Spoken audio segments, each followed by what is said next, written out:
Liga, le Real Madrid sombre totalement face au Celta de Vigo et laisse filer le Barça. Décevant dans le jeu, réduit à 9 et totalement méconnaissable au Santiago Bernabéu, le Real Madrid a chuté face au Celta de Vigo, 0-2, lors de la 15e journée.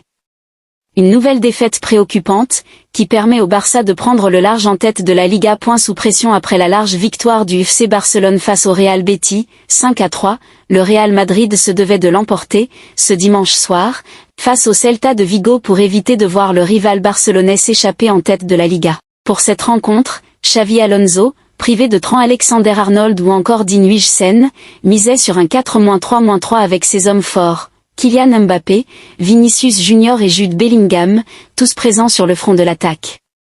Contre les Celticos, les Merengues vivaient pourtant un début de match plus que chaotique. Bousculé dans l'intensité et surpris par la justesse technique des Galiciens, le club madrilène peinait à se montrer menaçant. Si Militao, sur un corner de Gullet, mettait à contribution Radu, 16e, ce sont bien les visiteurs qui s'illustraient le plus, à l'image d'un Brian Zaragoza très actif et d'un Pablo Durand souvent trouvé. Peu inspiré, le Real Madrid voyait, par ailleurs, son infirmerie se garnir lorsque Militao demandait le changement après un superbe retour défensif, 21e. Rudiger faisait alors son apparition mais la physionomie de cette rencontre ne changeait guère. Malgré deux nouvelles tentatives imprécises de Gullet, les coéquipiers de Mbappé, virevoltants mais souvent bien pris, souffraient. Juste avant la pause, Durand était même tout proche d'ouvrir le score mais Courtois repoussait parfaitement, 41e. Peu en vue au cours du premier acte, Vinicius Junior attendait lui la 45e minute de jeu pour se montrer une première fois. Lancé en profondeur par Tchouaméni, le Brésilien butait toutefois sur le portier du Celta, vigilant sur sa ligne, 45+2. Accroché à la pause, le Real se devait de montrer un tout autre visage au retour des vestiaires et ne tardait pas à le faire. Soirée cauchemardesque pour le Real. Fort d'un bon pressing, Valverde récupérait le cuir dans les derniers mètres adverses avant d'armer une puissante reprise de volée mais Radu veillait au grain, 46e. Une occasion finalement esselée ?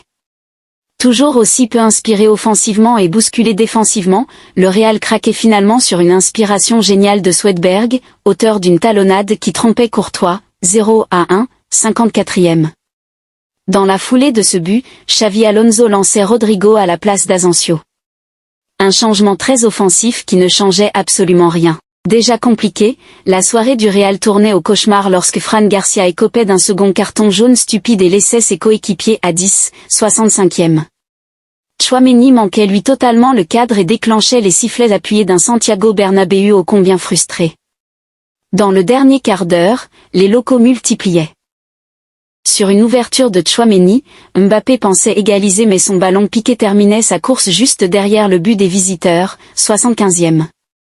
2 minutes plus tard, le capitaine des Bleus voyait son coup franc repoussé par Radu alors que Vinicius Junior était prié de se relever après un léger contact, 81e. Finalement, malgré deux nouvelles têtes dangereuses de Gonzalo Garcia et Tchouaméni, la Casablanca concédait une nouvelle défaite embarrassante après une fin de match très tendue où Carra recevait lui aussi un carton rouge et où Swedberg s'offrait un doublé au terme d'une superbe action, 0-2, 90+3e.